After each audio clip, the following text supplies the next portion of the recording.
Hi, everyone. This is Bailey from the Rising Tide Leadership Podcast. I am with my mentor, Mo. That's been my mentor for 49 years that we like to joke about. Been a while. So, yeah, I just wanted to, I feel like leadership and mentorship has such a old person type of connotation or denotation, whatever the right word is to it. And so I just wanted to show that it's for younger people too, and it is really just about relationships. I had a ton of questions for Mo about toxic relationships because that's the buzzword that you hear literally everywhere on TikTok, on Instagram. Like everything is toxic, everyone's a narcissist, and it's just so confusing. So I kind of wanted to hear how that went, how that played along with leadership and relationships and influence. Because like you hear the word influencer all the time. What is that? What is that? Because I don't feel influenced. That's why I asked you a question. Yeah, Can I sure. just ask you a question now? Okay. So in our generation, everyone is using the word toxic. And I think what they're trying to say is that they're somebody in their life, whether it's their friend, family, boyfriend, somebody in their life is negatively influencing them and making them feel bad about themselves or their relationship with that person. So that's kind of like the definition of what toxic really even means nowadays. So when you are like, how would you say that? What is my question? Well, let me ask you a question, babe. Wait, okay, go ahead. So what generation are you in? I believe, no, you've always gotten this wrong. You've always confused what I'm actually saying. I think that I'm in Generation Z, and you always thought that I was fighting to be a millennial. But I was always fighting to be Generation Z, so then I wasn't really sure what we were fighting about because we were both on the same side, so I was not sure Well, what year were what you was born, happening. babe? I What was what born in what year were you born? 1997. And for our listeners out there, 1997 is now the new cutoff, babe, for Generation Z. So you are the first year, as of now, of Generation Z. You made it. I really You did. I you, feel very proud about that. you started from the bottom, and now you're here.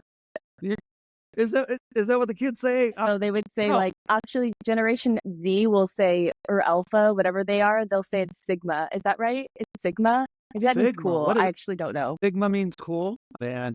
So if you're born between 97 and 2009, you are Generation Z. And so talk to me about toxic relationships in your generation, because the way that you and your generation deal with relationships is way different than the millennials, than Generation X for sure, the boomers, etc. So go for it. I would say toxic relationships nowadays can either be extremely passive or like very in your face. Like I feel like usually toxic relationships in the past might have been like more passive, but this one it can be either one.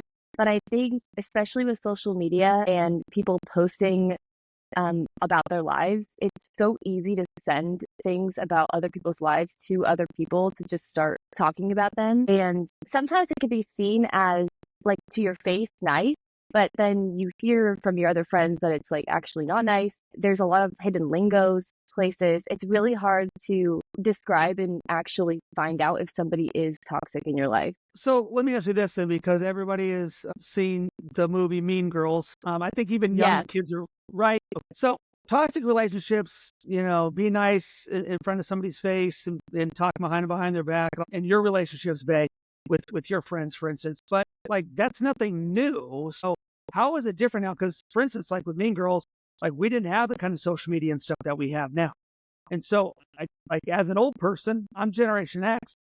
I can't even imagine what it is to just be like. I mean, now we're all on 24 hours. Like you're on an iPad, right? You're on my computer taking notes. You're taking notes on your iPhone.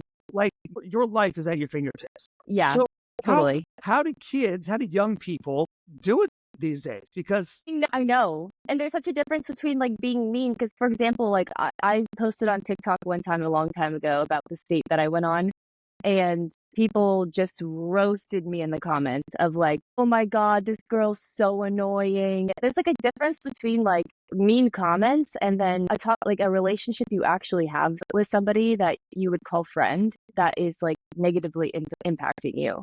So I think people these days are calling random strangers toxic that they don't even know. If they're not part of your life, or is everybody part of your life now? I guess Yeah, again because exactly. I'm from a generation where like I would get on my bicycle in the morning and I'd leave for a full day and I wouldn't get home until the street lights were on. My parents never knew where I was. And so like the only toxic relationships that I had were people that I like, played sports with and didn't like for whatever reason, or like, like certain friend groups and stuff. But like now people from different countries, people you don't even know. So your generation just cares about that. You can't get away from that. We, I think, are extremely, extremely, extremely sensitive, extremely sensitive. And I think that for some purposes it's good. I think it brought a lot of awareness to things. But I think in other cases, everybody just views themselves as a victim. And so for me, when I was getting all those comments on my TikTok, I was like poor me. I had to turn my comments off. I was so embarrassed. I was like, I'm Really? victim. I was so embarrassed. This was like literally one video that so happened to get views. Like this was like I'm not yeah, this is not a regular occurrence. And I just had one video that was bad comments and I turned off my comments because I couldn't handle it. I think we like kind of can't handle people have opinion. I think it's really tough, even if the opinion is harsh or mean or whatever the case is. So what does a young person do if they're having toxic relationships? What kind of toxic relationships are we talking about here? How do people stay away from that? What can they do? Yes, Because I have 1,000 questions for you that I haven't asked. that's all right. We're never so we're lucky we're not sitting at like Chick-fil-A or Starbucks because 4 hours later was like what were we talking about? Yeah. I think the first question that I would want to ask you is like how do you first determine if someone really is toxic in your life? Like how do you decipher between people that are just in your comments and are mean and have maybe toxic behavior? Like what is a toxic like relationship, whether that's a friend, a coworker, boyfriend, girlfriend? Like what how would you say that like what would you say that is? You gave me a definition when we were talking about toxic relationships. What is it? And then I'll speak to that. AI's definition of toxicity is a person who can bring negativity and conflict into your life. They can be manipulative, controlling, and abusive, and their behaviors can have lasting negative impacts on those around them. Yeah. You don't control anybody else. You only control you, right? My producer talks to me about this and she'll be like, Mo, what about these comments or whatever? And I'm just like, what? Like, I don't even read the comments. She does because she's my producer. But I'm just like, I guess I don't care enough. And I'm kind of like, oh, any publicity is good publicity, I guess. But I get it. Like you said, you had a TikTok video and turned it off after I you got couldn't. some Yeah, I negative. couldn't. I think about all these people, guys, girls, whatever, your age and younger, and they're posting these videos, and then I look at the comments, and the comments are just like killing people. It's like people just are trying to be jerks, essentially, Yeah. right? And so when we're talking about toxic relationships, the question that I have is, are you allowing yourself to be abused by these people? Because Mm, if they're not speaking in your life, then what does it matter? And so something that I've said to you, Bay, for like, how long we've known each other now? About 100 years, right? You can't control what other people do, but you can control the way that you respond. And I think in your case, for instance, take the whole TikTok thing. You couldn't control what people were doing, but at some point you said, I got to take control of this. And so what'd you do? You turned off your comments. Well, that was a good decision because you don't need to have that kind of negativity in your life. A toxic relationship is a relationship that is abuse of power, being bullied. How many of us out there have been bullied before? And especially now, I don't know how kids do it today. Everybody's getting bullied, right? On the internet, gossiping about somebody, using something like it said on the AI to manipulate others. But you know sure. what? What I would say, Babe, to you and to all of my listeners who are younger out there is this: just cut off the negativity. I know it's hard to do that because it's only a click away. I've told you this 1,000 times for everybody out there. I have enough negativity in my life. I have enough people Oh, that are complaining. I need more cheerleaders in my life. You need more cheerleaders in your life. So, Babe, and for everybody, think about this. If somebody isn't speaking goodness into your life, then you don't really need them in your life. which brings me to my other point on this, Bay. And again, I've told you this. When somebody says something negative about me or whatever, I just say, hey, lucky for me and lucky for you, there's 3 people in my life that I care about their opinion. And guess what? You're not one of them. You're not one of So them. that's good for you and that's good for me. And so you need to, again, take control. And Bay, you said something good. Everybody is looking for the victim mentality. Take control of your life. Nobody can control you that you don't let control you. And so I guess the question for you and for Gen Zers out there, and even the younger, the alpha generation, which are the kids that are, really young, can you do that? Like, is that a possibility in today's world? Can kids really do that? I mean, I feel like the reason why it's hard to not get that feedback or listen to that insight is because you want to know how other people are viewing you. So if other people are viewing, like that TikTok, for example, if other people really are viewing me as like a selfish person, I would want to fix that behavior. So I think it like just mentally messes with you because even though you know you're not doing anything wrong, it still makes you believe that you're in a different reality almost because these people that don't know the story or know the context are already assuming that you are the way that they think that you are. So it's hard to get away from that because when you're a creator or you're like putting stuff out there, you want that to hit. You want it to hit well. You want it to like resonate with people. When I was posting that TikTok, I wanted people to be like, "Oh my gosh, totally." That was kind of what I was looking for, but no, I had other boys in my DM saying, "You look like Sarah Palin." So What? so like exactly. I just like don't. I was What does laughing. that mean? That doesn't have anything. That's just No, I somebody trying to be. know. But then I looked at the photo and I was like, wait, I kind of do look like Sarah Palin. And then I was like, What? kind of like, and then I What? got sad. And then that's when I turned off my comment. You do not look like Sarah Palin. There's nothing wrong. Sarah Palin is very pretty, but I wouldn't have thought Sarah Palin. That's hilarious. Yes, exactly. What is No, going not on at here? all. No. That's the comment you remember. You look like Sarah Palin. How can you, or do you feel like, okay, just with this kind of toxic behavior, like maybe those people that are commenting on all your stuff, like about the negative comments, or people that have a lot of backlash to give you, even if they're your close friend, do you feel like they know that they're doing that? And it's like a lack of self-awareness? But do you think it's a lack of self-awareness where they don't know they're doing it at all, and that's just their tone, and maybe that they're dealing with something on their own, or do you feel like they're intentionally trying to hurt you? I think that's been something I'm like been wrestling with too, of like, are they just knowing anything? Because speaking for myself, I'm the most non-observant person somebody could walk. I've literally had people drive by on the freeway with me, like honking, waving their hands at me, Bailey, Bailey, like, oh my God, that's my friend Bailey, like waving.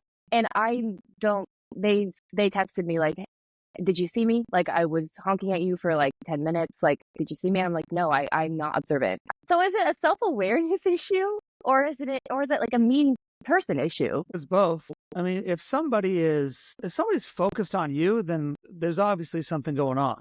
Because I don't have time to think about being mean to somebody else because I'm trying to take care of my own stuff.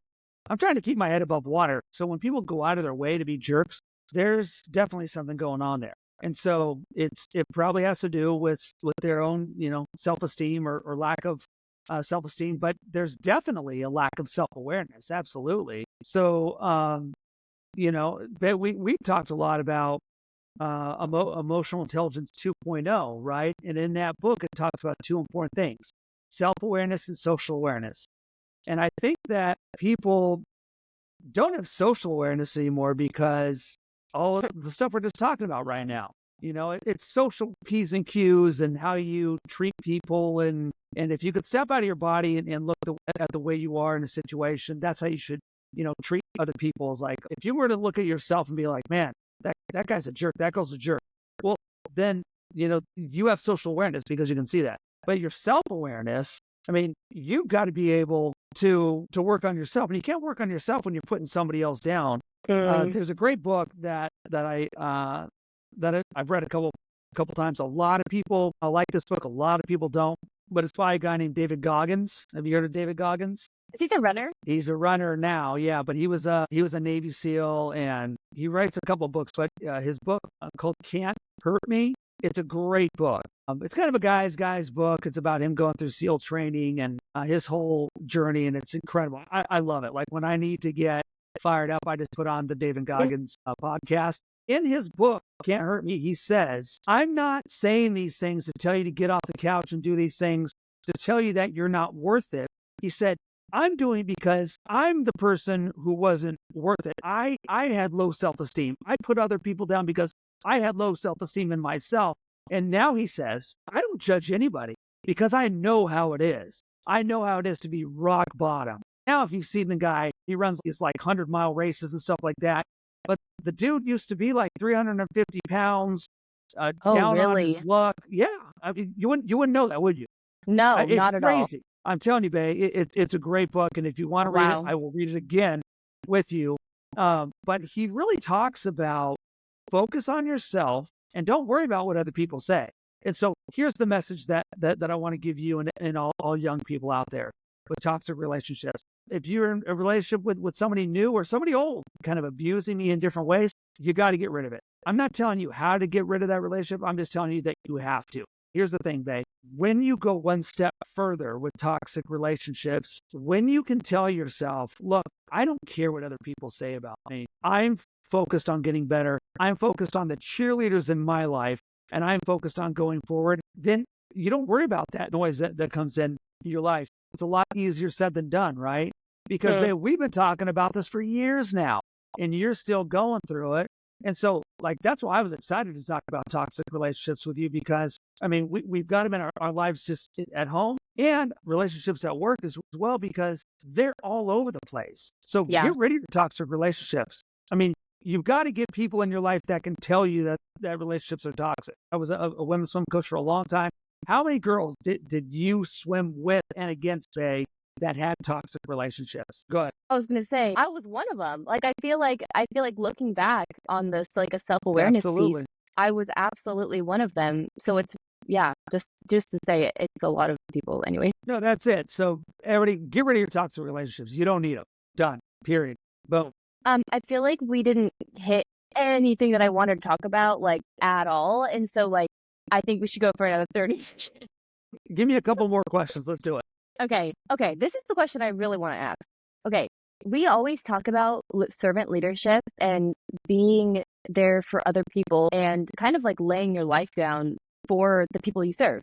That's what we are called to do when we are servant leaders. When does that start to become wrong? Because you are, what is the right word? You are Enabling. you are enabling the toxic person in your life. Aren't you supposed to like kind of just turn the other cheek in this situation, or like how do you go about servant leadership when you're serving toxic people? Yeah, that's a great question. So now for our listeners out there, there's different kinds of leadership, right? There's transactional leadership, which is if you do this, then I'll do this for you, right? You know, clean this room and I'll let you go home early. Okay. In the Army, we have a lot of transactional leadership. There's also transformational leadership, meaning you want to transform both yourself and other people in the process. There's charismatic leadership. Charismatic leadership is pretty much leadership that's based on the personality of the actual leader. Servant leadership is about serving other people, and because you serve them, they come alongside you and they buy into you. And Rob Maxwell says in 21 Irrefutable Laws of Leadership, if you want to have people follow you and follow what you're going to do and be a part of what you're doing, people always follow the leader first and then they follow the vision. So if you've got a great vision, but you're not a good leader, people aren't going to follow you. If you're a decent leader, but you don't have a vision, people are still going to follow you to the point where you better do something and have a vision and give them something to follow you for. When it comes to servant leadership, I think, babe, what you're saying is sometimes we're trying to serve people so much that sometimes they end up bogging us down. They're pulling us down, right? They're stopping us from being able to do things that are helpful for the rest of the team. It's not helpful for them anymore because you're just serving and serving and serving, and they're just not getting it, right?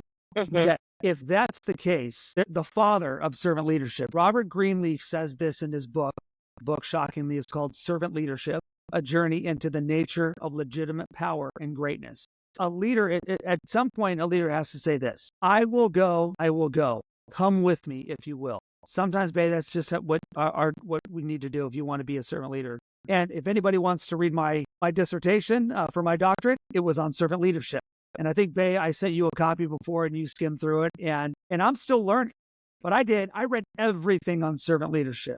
And Robert Greenleaf would say that, yes, you want to serve others. I've been in ministry for a long time. I've been a pastor and still am. And so Jesus himself was a servant leader. But Jesus never waited for anybody. He just went and said, hey, you coming? Because we're going. And so for our leaders out there, yes, you want to have a servant's heart. But you are definitely somebody who aspires to be a servant leader. And we've been talking a lot even lately about being at work and having influence and being able to help other people and being able to serve people. Everybody loves a servant leader because it's good for them, but you don't want to become an enabler. And so for Right. me, I try to be a servant leader. My whole goal when I was coaching you, Bay, back in college was, how can I serve Bailey? How can I serve the other girls? And I'm not going to let them take advantage of me. And if it ever got to that, I just didn't put time into people anymore. If somebody wasn't responding, I was the first one to say, I'm not going to give anymore. I don't have time for that. The way that I do leadership now is with people who I am coaching, mentoring, my clients. If they're not responding, I always have a conversation. And I've had to do this before and say, look, it doesn't sound like we're moving to the next step. We're stuck here. I'm not sure if this is good for you or me. And so let's just stop the relationship. And sometimes that's the best thing that you can do. When you're at work, and for our listeners out there, who are the people that are responding to the things that you are doing? If you are leading one person or two people or a team of people, like you and I have been talking about, always look for the people who are responding. Those are the people that are going to get more of my time. It's different for like at home. If you need to lead your family, well, they're your family. So you can't be like, well, sorry, no more. I mean, that's something different. But when we're at work, the question I always ask is, are people responding well to what I'm giving? Because I've been on the journey for a long time. I have my mentors and coaches, and you know all of them, and you've been able to glean wisdom through me from them. But if people aren't responding, then I just see it, well, people aren't earning my time anymore. I've only got so much time. You've only got so much time, Bailey. Our listeners out there, you've only got so much time. So who is earning the time for your leadership? Because you should be working hard to be a good leader. You should be doing things to get better every day. You should be reading something right now. You should be listening to podcasts right now. You should be talking to other people who are smarter and better than you right now. If you haven't read anything in the last 2 weeks, you've got nothing good to say to me, because I need people who are speaking into my life. When I am going to talk to Bailey, when I'm going to talk to you, I think to myself, what kind of value do I have to add? Because if you're a leader, as John Maxwell would say in chapter 21 of the Irrefutable Laws of Leadership, if you're not adding value to people every day, then what is your leadership really doing anyway? Because I'm looking to be a person of influence. I don't want to be an influencer. I want to be a person of influence. I want you to be a person of influence. I want my audience to be people of influence. And that's why we do these things. So what are you reading? What are you listening to? What are you doing in your daily life?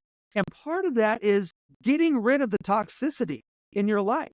Those people that are taking from you and you are enabling, because it's not their fault, it's your fault. And let me tell you something that you've heard 1,000 times before, and to all of our listeners out there are no bad teams. There are only bad leaders. Because if your team is bad, it's because you are not doing a good job. So you need to look in the mirror.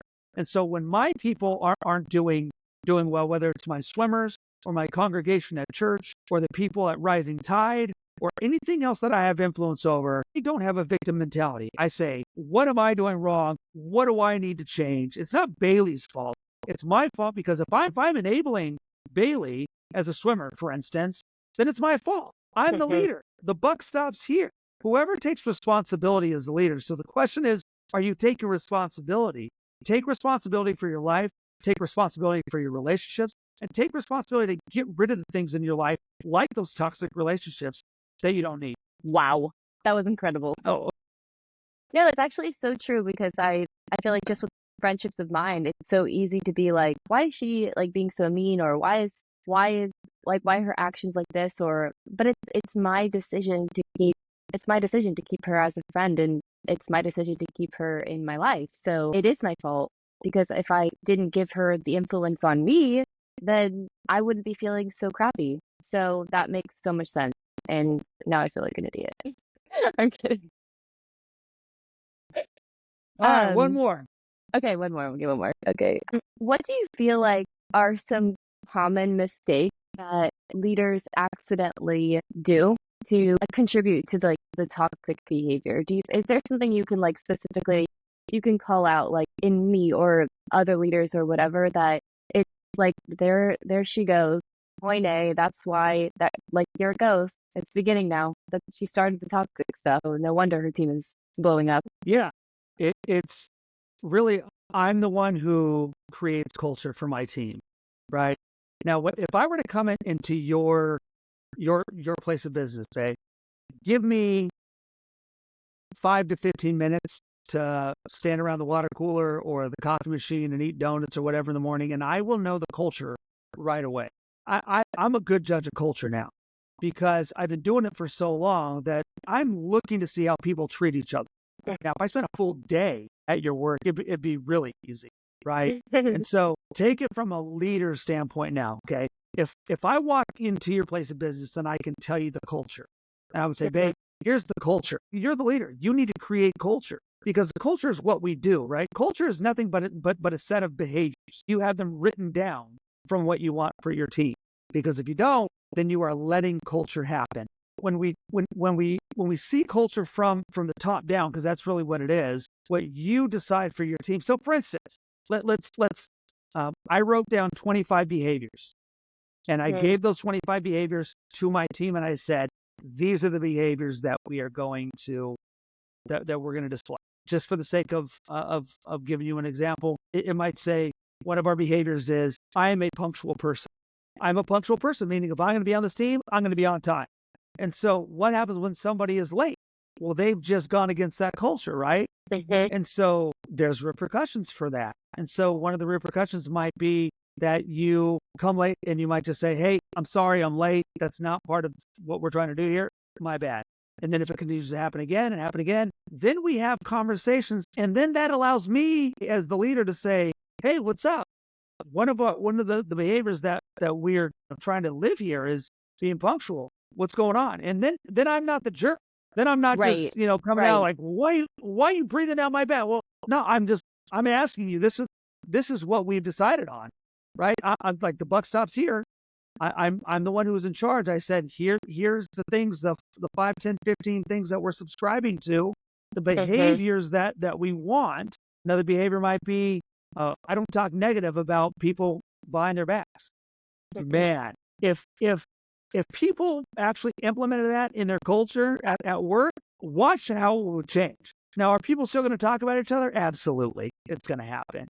But now they know they're not supposed to. And now when something happens, somebody else can call them out. And really what I want is I want the team to self-regulate, right? Think about when you were on the swim team in college. And remember you became captain and you had all these great aspirations. Did they Oh work? yeah, none. They didn't work. Literally, Right? 0 stars, would not recommend. And why? Because it was trying to create something out of nothing. And leaders, what you need to do is, and your question was, am I doing something that's creating an environment that's leading to toxicity? And the answer is yes, because you're the leader and it's always your fault, right? If you're the leader, it's always your fault. And so what you are doing is you are letting culture happen. Don't let culture happen. Start with behaviors. And if you have questions, ask me in the comments, and I'd be happy to give you some of the things that I've done over the years. And when you do that, whether you take on a supervisor role or whatever, and you can do it in lots of different ways. For one of my staffs, what I used to do is I would send out an email, and then I would have different people write that email, the Monday morning email, with all the housekeeping items and stuff like that, and they would get to write on one of the behaviors that we were doing. They Mm, write whatever they wanted. And so what happened was everybody on staff was seeing their peers write on specific behaviors. And then it was getting them to buy into that. You buy into the leader, then you buy into the vision, and that's part of the vision. So what are you doing as a leader to create toxicity? You're letting everything. culture happen. Don't let culture happen, right? And just to like bring it more on a micro scale, like if you aren't leading a team and you're trying to be a leader and you want to influence people, just like the close circle in your life, and like what would you say for people like that that are trying to like what would you say to people like that? Like let's say me, I have a friend who is treating me negatively. It's really hard for me to I want to serve her. I want my best to serve her, so I try to talk to her about it and like see if there's any way we can resolve it. It doesn't work out. Like, is it okay to just like X out that friendship, or like how would you say leaders should go about their one-on-one relationships as well with toxicity? Like, is that just as important slash is that just as much our fault? Like, do you know what I'm trying to ask? I do. And so let me take it from both angles. One is I have a friend, this is outside of work. We try to resolve it, all that kind of stuff. First of all, if you're in that part of your relationship, congratulations, because you've actually done the first thing, which is if you have a problem with somebody or the way they're treating you, but you have not told them that, it's not their fault, it's your fault. Because if somebody's doing something that annoys you or is being mean to you, and you haven't confronted them about that, and I'm not saying it in a mean way, but if you haven't spoken up about that and you just expect them to change, that's your fault. That's not their fault. However, once you have that conversation, you say, hey, so-and-so, you've been doing this behavior and it's caused me some grief because of X, Y, and Z, and then they continue to do it, then the next conversation would probably be a redefinition of the relationship. And sometimes, yeah, that's getting rid of that Oh, relationship. And go ahead. What are your thoughts on no, I that? was just sighing. I was just sighing. Well, and the thing is you don't got to be mean about that. But I've had relationships, friendships with people, and they just all of a sudden I'm not really spending much time with them Mm, because of the things that they do or the way that they act or whatever. And I'm still nice to them, for but they sure. realize that I just don't have time anymore. I don't have time. You don't have time. There are too many things that are going on that need your time and need your attention. And so yes, you need to get rid of those relationships. And so if you don't get rid of those relationships, then that's on you, because now the only relationships you can't really get rid of are family relationships. Now, sometimes you do have to oust your family, but I mean, they're kind of that's it. I mean, yeah, if you're blood, those are the only ones, if you're married and you guys, that's it. I mean, you got kids, yes. But outside of that, it's like, well, I just don't need it in my life. So no, get rid of that.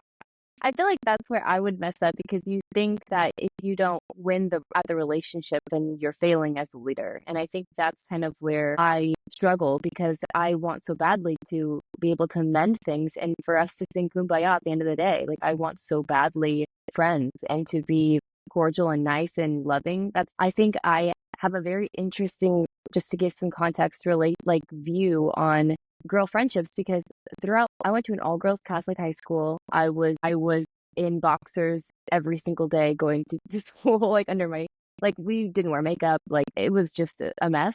And we all loved each other. Like seriously, I know that some people have really bad experiences when it comes to all girls high schools, but mine was in like a dream.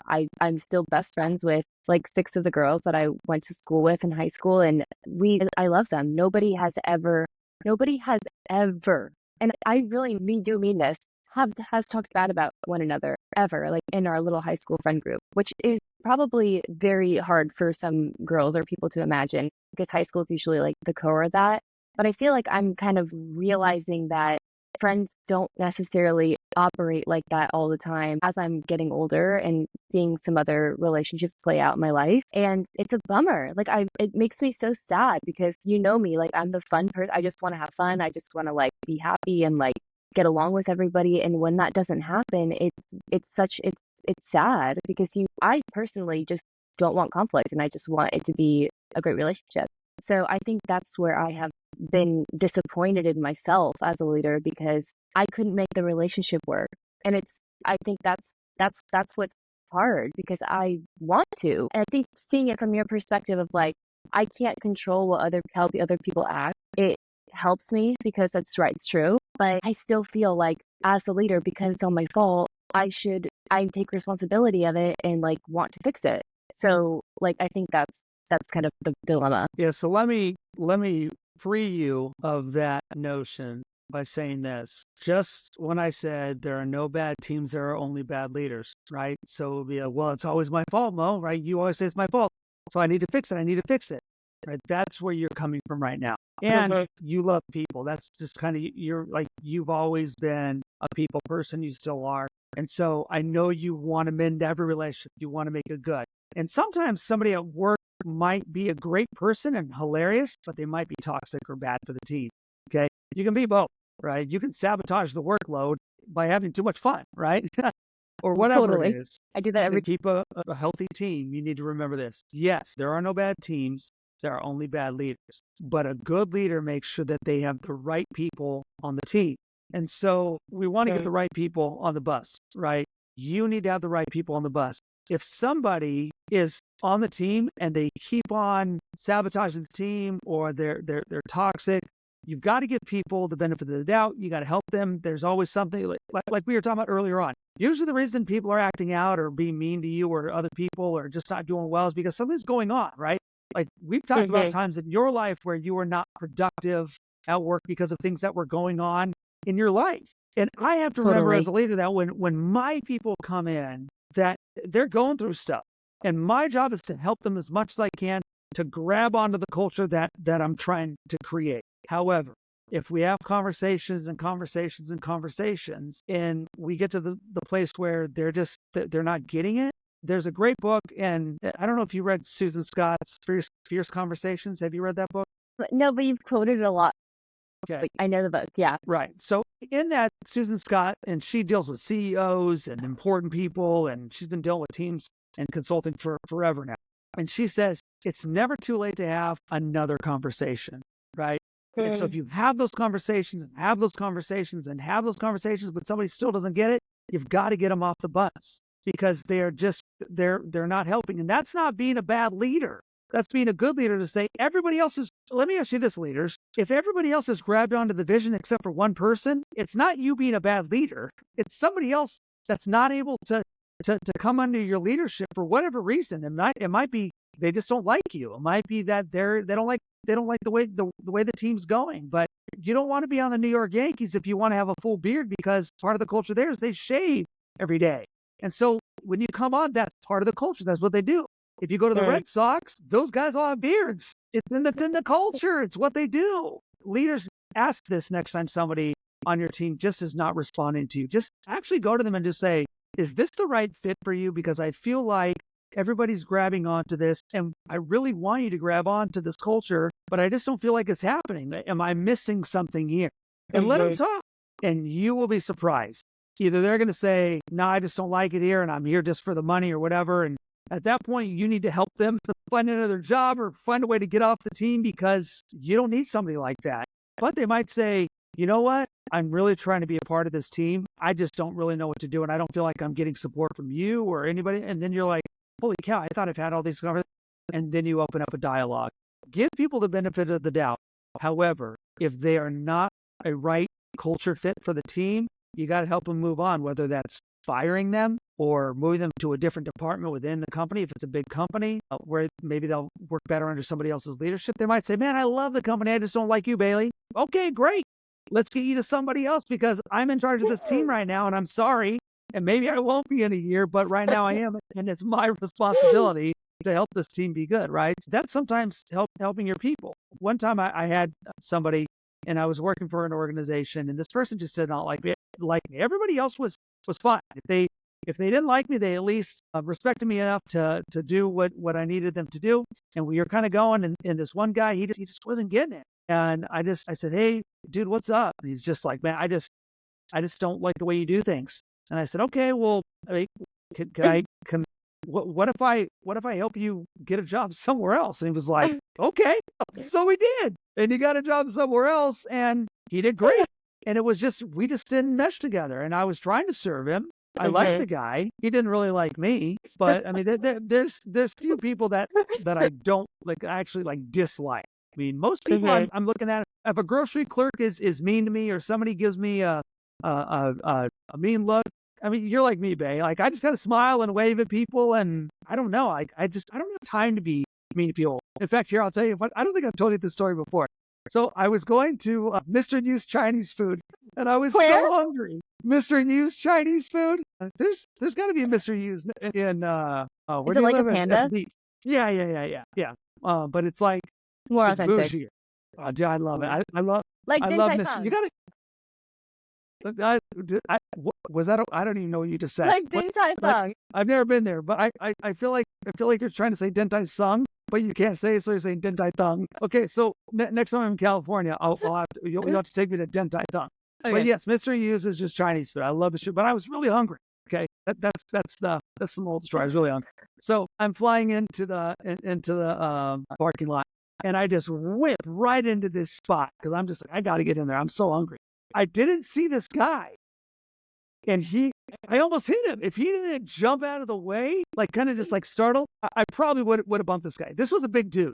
Okay, he was 6 foot something, just like imposing looking. He was already the guy you don't want to mess with anyway. And he just looks at me, and I'm like, oh man. So I was like, I gotta do something. So I just can't smile because I'm already astonished. So I rolled down my window, and he looks back at me like he's ready to fight. Like, and I was like, hey, sorry. And he was like, what do I do now? This guy just totally just said sorry, and he just kind of looked at me like kind of mean and kind of like trying not to smile, and he just kept walking or whatever. And I'm just like I don't got time. Like I don't know. Like why are people so upset? You know? And For the record, as a Mo, leader, I've yeah, been in the car with Mo, and it is very scary, and he needs another driver's lesson.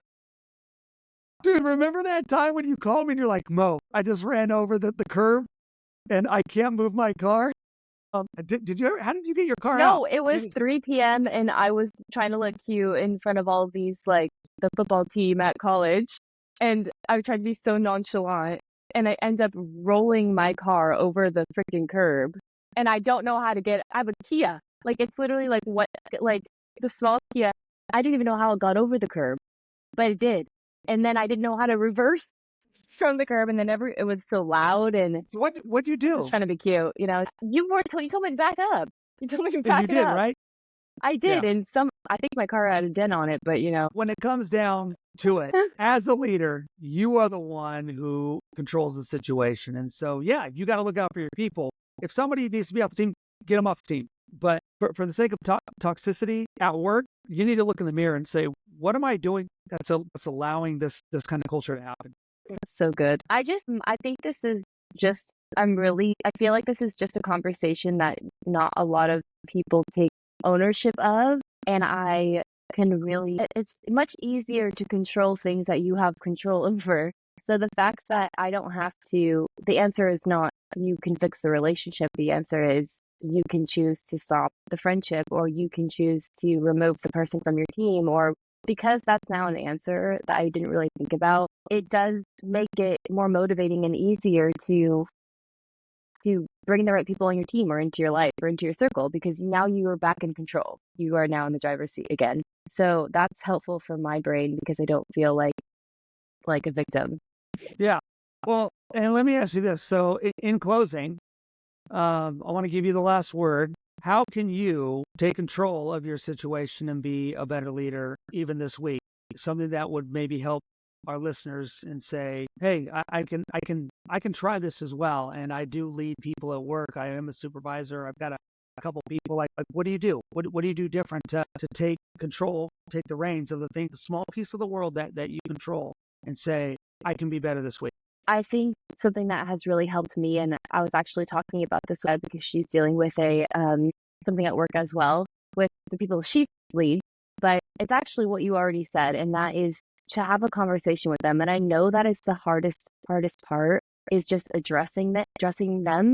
But I feel like even if you're too scared to actually talk about what's going on, you could even just ask them a question of like, how are you doing? Or how is this team going for you? Or how do you feel like our friendship is right now? Or like just a question that allows them to talk and start the dialogue at least, instead of coming at them hot and bothered and like making yourself look like the jerk. I feel like that's something I've done plenty of times that just backfired on me. When I was trying to show them how I felt, I ended up looking like a complete jerk because that's not their experience. They weren't in that reality.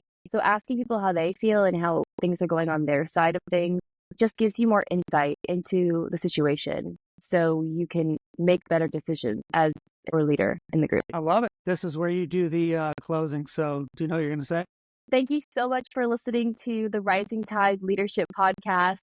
Even though I have no idea what I'm doing, I really appreciate you listening and bearing with me.